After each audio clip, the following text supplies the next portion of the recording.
வணக்கம். நாம இன்னைக்கு பார்க்க போறது நீங்க பகிர்ந்துகிட்ட அந்த தியான முறை பத்தி தான். தேவஹூதி தியானம்னு சொல்லப்பட்டிருக்கு. ஒரு தெய்வீக உருவத்தை மனசுல ஸ்டெப் பை ஸ்டெப்பா எப்படி கொண்டு வரதுன்னு விளக்குது. ஆனா இதுல எனக்கு ஒரு முக்கியமான கேள்வி இருக்கு. கேளுங்க.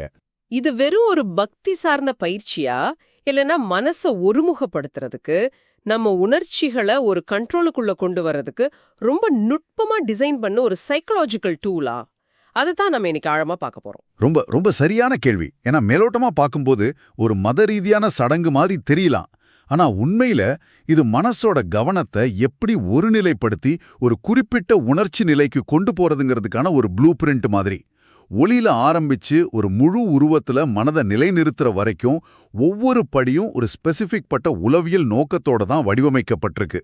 நம்ம இது ஒன்னொன்னா பிரிச்சு பார்க்கலாம். அருமை. அப்போ அந்த முதல் படியிலிருந்தே ஆரம்பிக்கலாம். குறிப்பு என்ன சொல்லுதுன்னா, தியானம் தொடங்குறதுக்கு முன்னாடி அமைதியான இடத்துல நேரா உட்கார்ந்து கண்களை பாதி மூடி மூக்கு நுனியில கவனம் வைக்கணும்னு. இது ஒரு விதமான தயார் நிலை போல. ஆமா, கரெக்ட். இது மனதுக்கும் உடம்புக்கும் ஒரு சிக்னல் கொடுக்கற மாதிரி. சரி, இப்ப நம்ம மத்த எல்லா வேலைகளையும் விட்டுட்டு இதுல கவனம் செலுத்த போறோம்னு சொல்ற ஒரு நிலை. இது கவனச்சிதறல்களை குறைக்கிறதுக்கான முதல் படி. சரி, இப்போ முதல் கட்டத்துக்குள்ள போலாம். இதுல ஒலியையும் சுவாசத்தையும் இணைக்கச் சொல்லுது. மெதுவா மூச்ச உள்ளிழுக்கும்போது ஓம் நமோனும், வெளியிடும்போது பகவதே வாசுதேவாயான்னு மனசுக்குள்ள சொல்லணுமா. இங்க ஒரு அருமையான உவமை இருக்கு. ஆமா, அந்த துடைப்பும் ஓமை.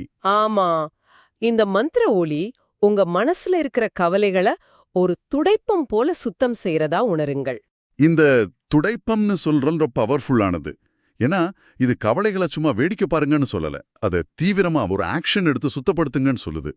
இங்க உடல், அதாவது சுவாசம், மனம், அதாவது மந்திரம், பின்ன உணர்வு, இந்த சுத்தப்படுத்துற எண்ணம் மூணும் ஒன்னா சேருது. அப்போ சுவாசத்தோட அந்த ரிதமுக்கு மந்திரத்தை சேர்க்கும்போது அலைப்பாயிர மனசுக்கு ஒரு நங்கூரம் கிடைச்ச மாதிரி ஆயிடுது. கரெக்ட், சரியா சொன்னீங்க. ஆனா இங்க எனக்கு ஒரு சந்தேகம் வருது. நிறைய தியான முறைகள்ல சும்மா உங்க மூச்ச கவனிங்கன்னு மட்டும்தானே சொல்றாங்க. இதுல எதுக்கு ஒரு மந்திரத்தையும் சேர்த்து மனசுக்கு இன்னொரு வேலை கொடுக்கணும்? இது கவனத்தை இன்னும் சிதறடிக்காதா? இது ஒரு அருமையான கேள்வி. பாருங்க, மூச்ச கவனிங்கன்னு சொல்றது கேட்கறதுக்கு எளிதா இருந்தாலும் பழக்கம் இல்லாத மனசுக்கு அது ரொம்ப கஷ்டம். 2-3 மூச்சுக்கு அப்புறம் மனசு வேற எங்கேயாவது ஓடிடும். ஆமா, அது உண்மைதான். ஒரு மந்திரத்தை நாம உச்சரிக்கும் போது மனதோட மொழி சார்ந்த பகுதிக்கு, அதாவது லாங்குவேஜ் சென்டருக்கு ஒரு வேலை கொடுக்கறோம். அது அந்த மந்திர ஒளியில பிஸியா இருக்கும்போது தேவையில்லாத மத்த எண்ணங்கள் உள்ள வர்றதுக்கான ஸ்பேஸ் குறையுது. ஓஹோ, ஒரு காலி அறையில சின்ன சத்தம் கூட பெருசா கேக்கும். ஆனா அதே அறையில மென்மையா ஒரு இசை ஓடிட்டு இருந்தா வெளியில இருந்து வர சத்தங்கள் நம்ம கவனத்துக்கு வராது. அந்த மாதிரி. எக்ஸாக்ட்லி, அந்த மாதிரி தான் இதுவும். மனதை சுத்தம் செய்யறதுக்கு ஒரு கருவியா இந்த மந்திரம் பயன்படுது. அப்போ ஓவியம் வரையறதுக்கு முன்னாடி கேன்வாஸ சுத்தம் பண்ற மாதிரி அடுத்த கட்டமான காட்சிப்படுத்தலுக்கு மனச தயார் பண்ற ஒரு படி இது. சரி, இப்போ மனசு ஓரளவுக்கு அமைதியான பிறகு காட்சிப்படுத்தல் தொடங்குது. ஆனா ஒரு சுவாரஸ்யமான விஷயம், இது தலையில இருந்தோ முகத்துல இருந்தோ ஆரம்பிக்கல. ஆமா, இறைவனுடைய திருவடிகள்ல இருந்து தொடங்குது. ஆமா, தாமரை மாதிரி இருக்கிற பாதங்கள், அதுல இருக்கிற கொடி, வஜ்ராயுதம், தாமரை மாதிரியான சின்னங்களை மனசுல பார்க்க சொல்லுது. அது மட்டும் இல்லாம அந்த பாதங்கள் உங்க இதயத்துல பதிஞ்சிருக்கிற மாதிரி உணருங்கன்னு ஒரு வரி வருது. ஆமா, தியானத்தை பாதங்கள்ல இருந்து தொடங்குறதுல ஒரு ஆழமான அர்த்தம் இருக்கு. பல மரபுகள்ல பாதங்கள் மரியாதைக்கும் சரணடைதலுக்கும் ஒரு சின்னமா பார்க்கப்படுது. சரி, பாதங்கள்ல இருந்து ஆரம்பிக்கிறது சரணடைதல் மனப்பான்மையை குறிக்குதுன்னு புரியுது. ஆனா இந்த காலத்துல பலருக்கு சரணாகதிங்கிற வார்த்தையே ஒரு வீக்னஸ் மாதிரி தோணலாம். நான் ஏன் சரணடையணும் கேள்வி வரலாம் இல்லையா? வரலாம். அப்படிப்பட்ட ஒருத்தருக்கு இந்த தியானத்தோட தொடக்கமே ஒரு தடையா இருக்காதா? இத வேற எப்படி அணுகலாம்? மிக முக்கியமான ஒரு பார்வை இது. இங்க சரணடைதல்ன்றத ஒருத்தர்கிட்ட அடிபணிறதா பார்க்க வேண்டியதில்ல.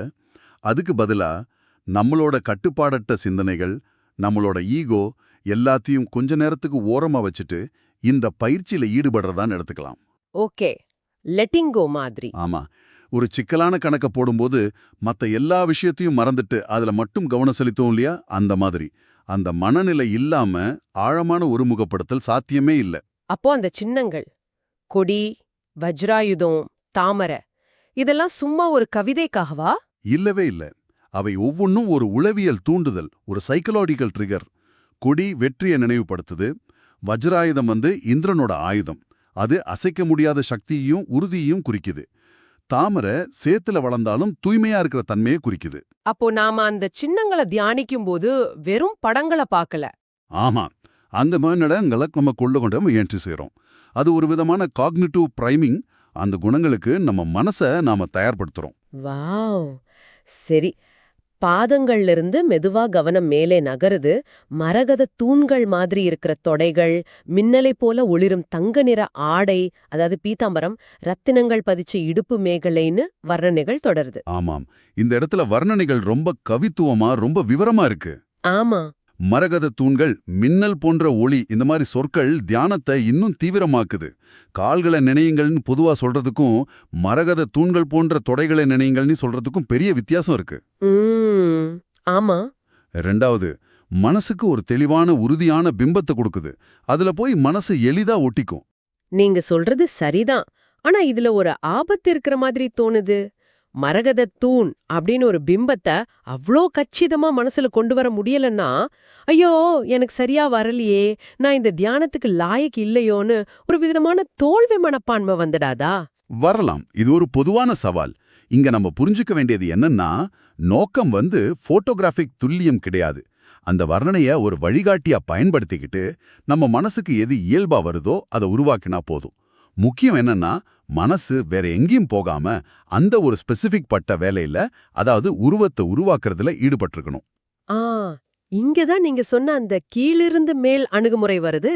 ஆமா, இங்கதான் அந்த அணுகுமுறையோட புத்திசாலித்தனம் இருக்கு. ஒரு நிமிஷம், அத கொஞ்சம் விளக்குங்களேன். கீழிருந்து மேல் போறதுல என்ன உளவியல் தந்திரம் இருக்கு? நம்மள பலர் தியானம் செய்யும்போது எடுத்த உடனே மனசு அமைதிப்படுத்த முயற்சி பண்ணி தோத்துடுறோம்.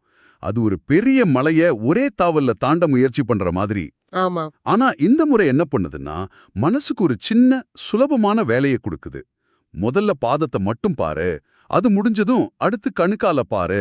இப்படி சின்ன சின்ன படிகளா கவனத்தை கட்டி எழுப்பிட்டு போகுது. ஒரு பெரிய சுவரை கட்டும்போது எடுத்த உடனே மேலிருந்து கட்ட முடியாது. ஒவ்வொரு செங்கலா வச்சுதான் மேல போக முடியும். சரி சரி. அதே மாதிரிதான் இங்க கவனத்தை செங்கல் செங்கலா வச்சு நாம கட்டமைக்கிறோம். ஆமா, இது மனசை ஏமாத்தி ஒருமுகப்படுத்த வைக்கிற ஒரு சிறந்த வழி. கால்கள், இடுப்புன்னு உறுதியான சக்தி வாய்ந்த உருவங்களை மனசுல நிறுத்தின பிறகு இப்ப தியானம் உணர்ச்சி பூர்வமான மைய பகுதிக்கு, அதாவது மார்புக்கு நகர்ற மாதிரி தெரியுது. இங்க விஷயங்கள் இன்னும் நுட்பமாகுது இல்லையா? ஆமா, இப்ப கவனம் அகன்ற மார்பு மீதுக்கு போகுது.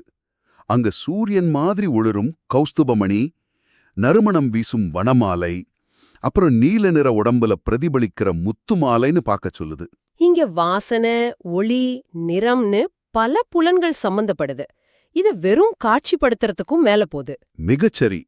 இதுதான் இந்த தியானத்தோட அடுத்த கட்ட ஆழம். இதுவரைக்கும் பார்வை புலன் மட்டும்தான் அதிகமா பயன்பட்டது.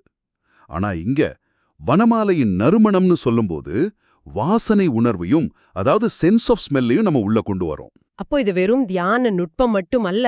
இல்ல, நரம்பியல் பார்வையில பார்த்தா நீங்க உங்க மூளையோட காட்சி புரணி, உணர்ஃபிஷன் பல்ப்னு பல பகுதிகளை ஒரே நேரத்துல செயல்படுத்துறீங்க. இது ஒரு தற்காலிகமான முழுமையான மாற்று யதார்த்தத்தை உருவாக்குது. அதனாலதான் இந்த அனுபவம் ரொம்ப சக்தி வாய்ந்ததா மாறுது. ஒரு நிமிஷம், மாற்று யதார்த்தம் சொல்றீங்க அப்படின்னா நம்ம விழிச்சிட்டே கனவு காண்ற மாதிரியா? ஆமா, கிட்டத்தட்ட அப்படிதான். இது ஒரு கனவு காணும் நிலைக்கு நாம விழிச்சிட்டு இருக்கும்போதே போற மாதிரி. ஒரு தனிப்பட்ட அனுபவத்தையாவது சொல்லுங்களேன். நீங்க பயிற்சி செய்யும்போது இது எப்படி உணர்ந்தீங்க? நிச்சயம். நான் முதல்ல இதை பயிற்சி செஞ்சப்போ அந்த வனமாலை நறுமணத்தை கற்பனை செய்ய ரொம்ப சிரமப்பட்டேன். என் மனசு வெறுமனே பூவாசனைன்னு சொல்லிடுச்சு. ஆனா விடாம முயற்சி செஞ்சேன். ஒரு நாள் திடீர்னு என் நினைவோட ஆழத்துல எங்கோ புதைஞ்சிருந்த ஒரு மல்லிகை தோட்டத்தோட வாசனை மேல எழுந்து வந்தது. வாவ்! அந்த நொடியில நான் பார்த்துக்கிட்டு இருந்த அந்த உருவம் திடீர்னு எனக்கு நிஜமாகிடுச்சு.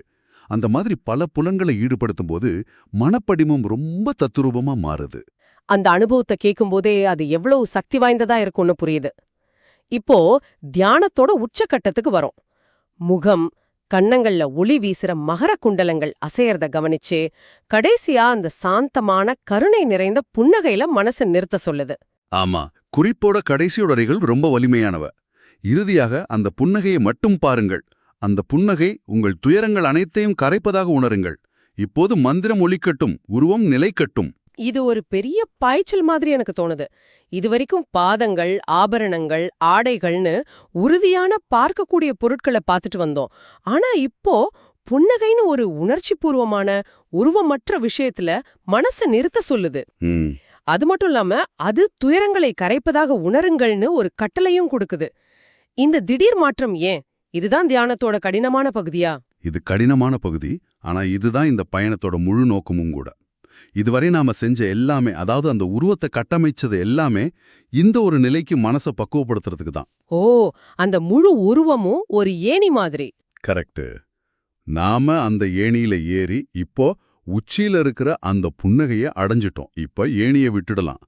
உடல் பாகங்கள், ஆபரணங்கள் எல்லாத்தையும் கடந்து கடைசியில மிஞ்சுறது அந்த உணர்ச்சி பூர்வமான வெளிப்பாடு மட்டும்தான். அப்போ புன்னகை துயரங்களை கரைப்பதாக உணருங்கள் அன்ன வரி வெறும் காட்சிப்படுத்துதலை தாண்டி ஒரு செயலை செய்யச் சொல்லுதே. ஆமா, அது ஒரு காக்னிட்டிவ் ரீஃப்ரேமிங் அல்லது அறிவாற்றல் மறுசீரமைப்பு பயிற்சி.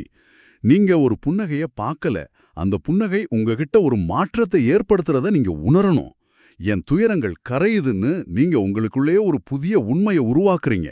இது வெறும் மனப்பயிற்சியாக மட்டும் இல்லாம மனதை குணப்படுத்துற ஒரு முறையாகவும் மாறுது.